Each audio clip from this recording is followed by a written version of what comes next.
Salam əziz izləyicilər, əziz şagirdlər, xoş gördük sizləri. Bugün sizinlə 2025-ci il test toplusundan həqiqət ədlər bölməsindən 17-ci sualın izahına baxacağıq. Yeni sualdır.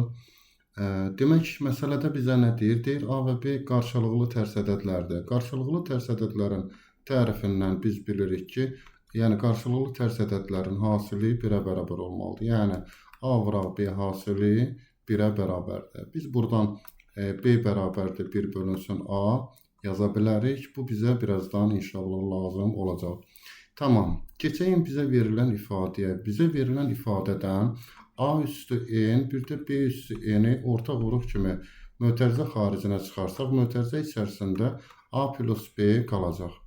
Və hasilin 1 olduğundan istifadə etsək, deməli A üstü N, B üstü N-in 1 olduğu bəlli olur. Əlimizdə qalır burada A plus B şəklində bir ifadə.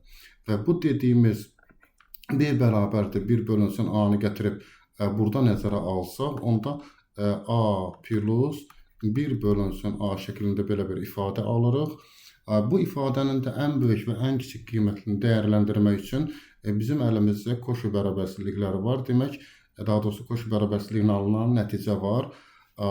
Demək, koşu bərabərsizliyi bu nəticədə bizə deyilir ki, A böyükdür 0 olarsa, A plus 1 bölünsün A böyük bərabərdir 2-dən və A kiçikdir 0 olarsa, A plus 1 bölünsün A kiçik bərabərdir. Demək, nədən? Mənfi 2-dən. Məsələdə isə bizə deyir ki, bu ifadəsinin ən kiçik müsbət tam qiymətini tapın.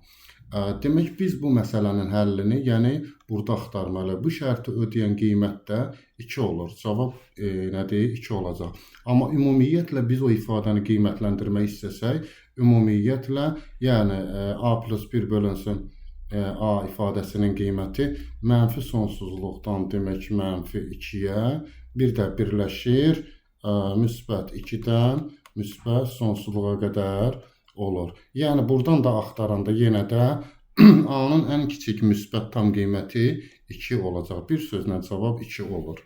Videonu diqqətlə izlədiyiniz üçün hər birinizə təşəkkür edirəm.